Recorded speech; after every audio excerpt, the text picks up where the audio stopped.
Well, good morning on a cold, rainy Thursday morning. Michael and Israel here with another Tech Tuesday on On Tuesday Thursday. or Thursday. Tech, or do we just call it Tech Thursday? I don't know. It's tech. You gotta take the H out. It's Tech Thursday. The point is, we're here once again this week to answer your questions, see if we can help you guys out, or help you troubleshoot, or answer anything. So please drop your questions in the comments. I will take an opportunity for our local guys. Good morning, David Gibson. For our local guys that are around here, or I guess I should say even regional. I just want to remind you that we are having a charity fishing tournament this Saturday on Neely Henry for our coworker friend who passed away just recently, Jamie Collette. It's Fish for Jamie. You can find information on our Facebook page. But it's to help raise some funds to help his family out. So we miss him dearly, and it just doesn't feel the same. So, but yeah, that's going on this weekend. So hope you can come out and join us. We got T-shirts and all that kind of stuff. So, anything else? It's freezing now down in all your bays. Yeah, it's uncomfortable, but Officially winter. It's just winter one. We'll probably have another partial fall and then maybe even a couple of days of spring and then back to winter, yeah. something like that. But any big thing going on in the service world? Just getting our minds ready for the good old winterizing season. As the onslaught. They're trickling in. So All right. Well, I know, guys. Once our local news, once everybody starts looking at the forecast, and you see those temperatures dipping into freezing, that's when we'll start getting the frantic phone calls to come take care of the boat. So hopefully, if you're watching this, you're gonna get ahead of the curve and get your boat in here and get it taken care of. So, all right. Pull up. Hey, I'm gonna get that out of our face. there you There we go. go. Might be an improvement for us. You've got a face for radio. All right. So is it normal for voltage to drop when using power poles? Yeah, I mean you're running two motors. They're probably pushing 10 amps apiece, something like that. So yeah, it's going to drop it. I mean, if it shouldn't drop it below probably 11 volts or something like that. And if you look, and it depends on what meter you're looking at. If you're looking at a depth finder, sometimes a depth finder is not going to show you, you know, an accurate voltage, and also a volt gauge doesn't always show you the most accurate voltage. But if you're looking at like a system monitor or something like that, I wouldn't want to see it go, below probably 11.5 volts on a system monitor. If it goes below that on a gauge, I wouldn't be too worried about it as long as everything's, like your engine's cranking good and stuff. You know. Have you noticed any big differences between the power poles and the Raptors as far as the electrical? About the same. The Raptors seem to be a little bit more consistent on the way they work. Okay. I think the computer part of their systems maybe a little better. Hmm. But other than that, I like power poles hoses better. Yeah, everything's got its pluses and minuses, right? That's something, right? So I think these days it probably comes down to availability with a lot of stuff. So we beat that dead horse. So let's see what David Gibson has. 2006 Nitro 18 7-inch with 2006 Optimax 150. What size jack plate and Pro would I need to get more speed? Thinking of going to a 200 horse. Follow up. Well, I think a jack plate, and especially hydraulic jack plate, makes your boat a little more versatile, overall.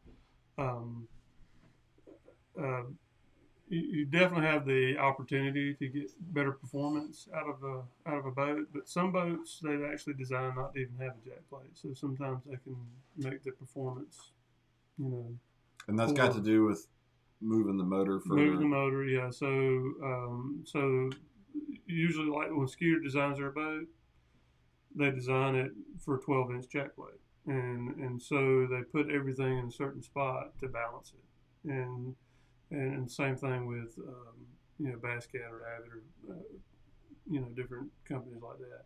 When you change that, you can actually you might can get better performance, but you may change something else. So, where normally when you ran 3,500 RPMs, the boat's at nice, flat and level, and Mm-hmm. you could scout around for fish and stuff that way. You offset that motor engine, 6, 10, 12 inches, and then suddenly you're going 3,500 RPMs and it's doing this. You're like, what has happened to my boat? So it's just things you have to keep in mind. If you Hmm. don't ever run at 3,500 RPMs, it may never be an issue. Right. But that's something you have to, you know, to contend with. I would say if the boat didn't have a jack plate, I would, consider going with maybe a 4 or 6 inch jack plate at the max. So I would chime in as a I guess as a sales guy and asking the question of investing money in upgrading motors. Obviously, like if you're doing the work yourself, you're buying a used 200 out there and you're good at wheeling and dealing, then it may not be an issue. But certainly you can get to the point where you're dumping. I mean, particularly for an 18 for that size boat.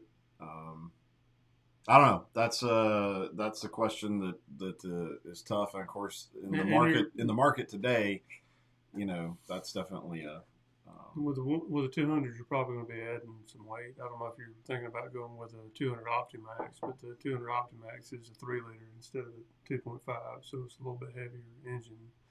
And I've seen some people do that and not have an issue. But if you go with a 200 um, four stroke, it's also going to be heavier. So that's another thing to contend with, even with a jack plate, because then you're offsetting even more weight towards the back. so. I guess as much as it's kind of a crummy cop out answer. It's kind of one of those trial and error. It would be, Um, especially with even if you did the 150 with a jack plate, you're more likely going to have a little bit better performance, but it'll be all on top end. It may not perform well at lower speeds, but top end you may see some improvements. so sorry, that's probably not the detailed answer you were hoping for, David, but definitely, I know that's a common with the prop questions. It's always one of those you kind of just got to try and play with them. Yeah, and that's the boating world in general. Any boat. I know I've spent hours and hours trying to make a guy's boat faster, and between offsetting the jack plate more and bringing it in more and trying 30 different props, Right.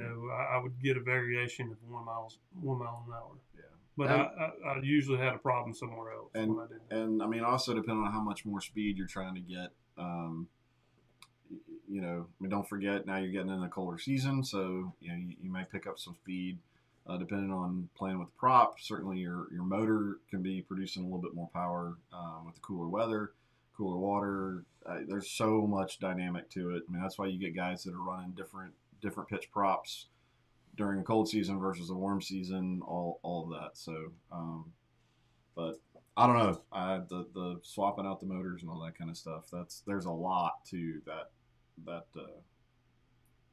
at least from my standpoint of looking at what's the resale value and is the juice worth the squeeze, I guess, versus going and finding another boat that is already kind of set up to perform the way you want it to.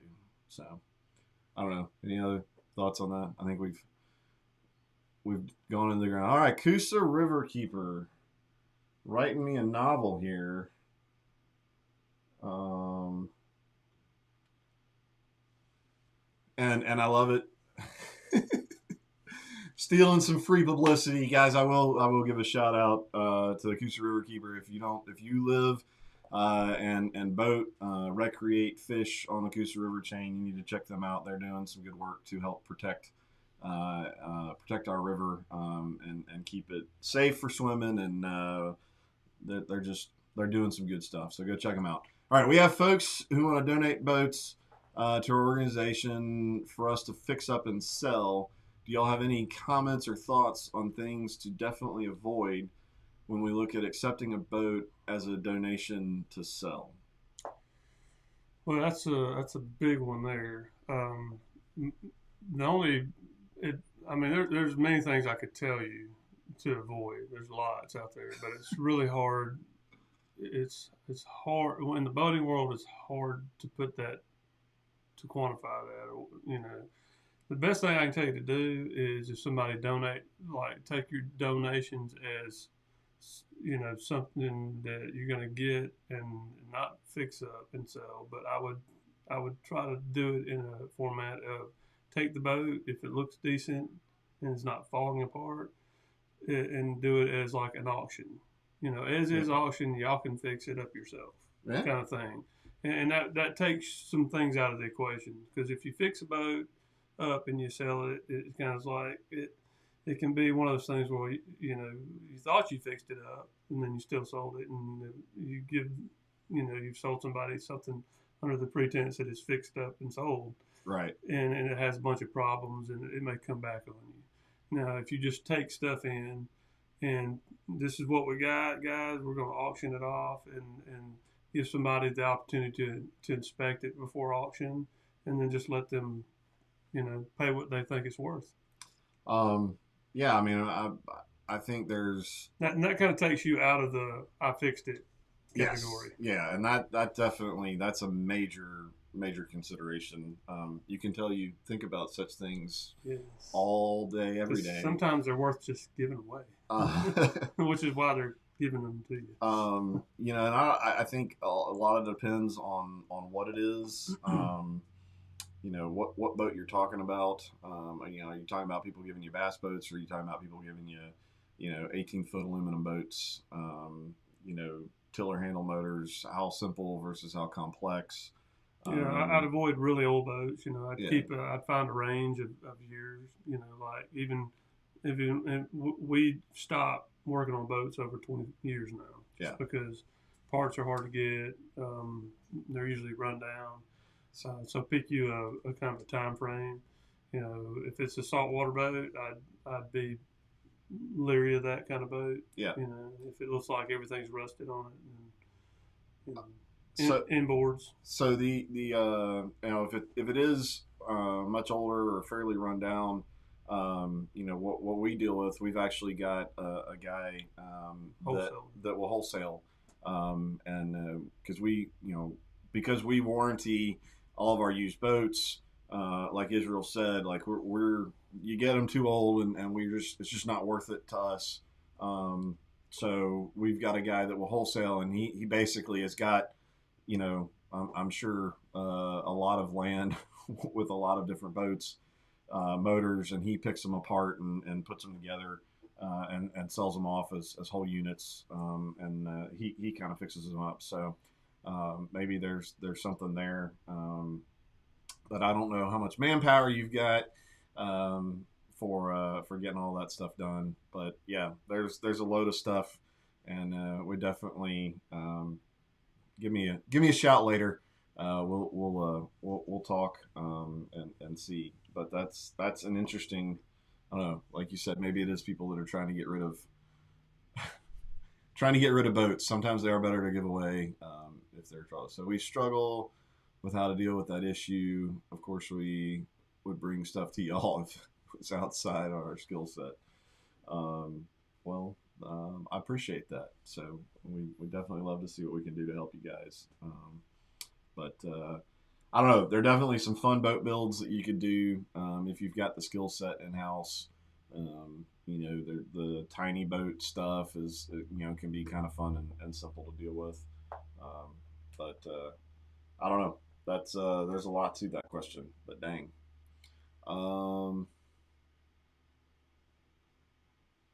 Let's see here, David. No, okay. I'm just popping up there.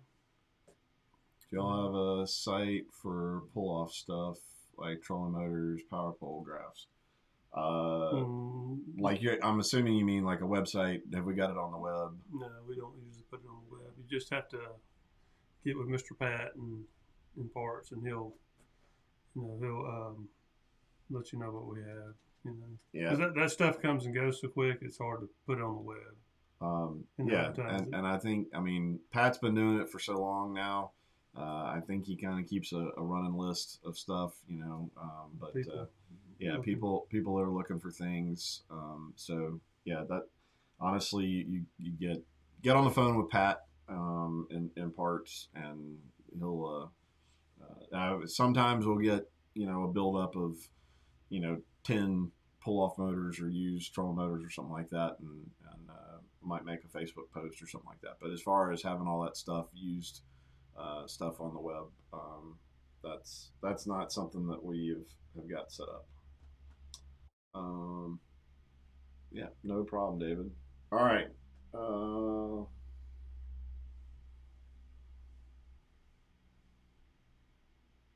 I'm gonna throw this one up. I pulled out of a group, and probably be finishing up here. What are people using for dual bow mount graphs? What brands? Adding Humminbird Mega Live and a second graph. Looking into Bass Boat Technologies, dual bow mount. Just curious what others are using. Yeah, well, there's several out there. There's one new one out there. I can't remember the name of it that I thought was pretty cool. But a lot of people are using there's balls out mounts. There's the precision sonar, which we use a lot of. Then you got the Bass Boat Technology. There's one more that's kind of interesting. I can't remember the name of it, but I've seen it a few times. We haven't. I don't think we've ordered any. We just had some of the pro boats that's come in, had them on, and we've had to mount more graphs on them. But there's another company out there that makes one that I've been working with developing a few things, but we hadn't got it all nailed down just yet. So gotcha. Well, yeah, it seems like each brand, depending on the setup that you want to have, some have their advantages. I mean, quality wise, most of those big names all seem to be pretty decent. Yeah, most of them are pretty decent. And I know it's just sometimes it depends on what you want to spend, because I know a few of them are a little more expensive than others. So. And that's what I'm working on right now. I'm trying to work on one that's a little less expensive, but still good quality. Well, I mean, holding a $2,500 graph on your boat while you're going 72 miles an hour, how much money do you want to save versus what you can do? I think Precision Sonar makes a 3-mount graph now, triple threat.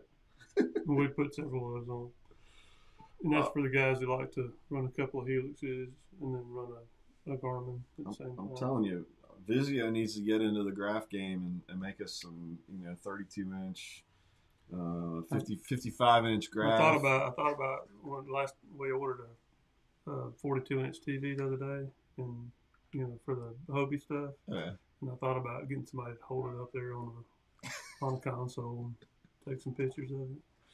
It's well, it's getting crazy. And then you got the whole power behind all of that. So we talk about that a bunch. But well, we need to come up with a holograph. A what? Holograph. Oh, a holographic. Holograph. Got you. Just a heads-up display on the windshield. Yeah. Well, hey, I think Google Glass. Yeah. The potential is limitless. I think we'll be fishing in a VR world on your boat in the real world. That's going to be really interesting. I'll just take the VR. All right, guys. Well, thank y'all so much for joining us. Hopefully, we got a couple of good questions answered. Some great discussion. A good, different discussion from Acoustic Riverkeepers. So thanks for chiming in. And guys, we will see you next week, most likely on Tuesday. But hey, you never know. So Depends on what's going on. We'll talk to y'all later.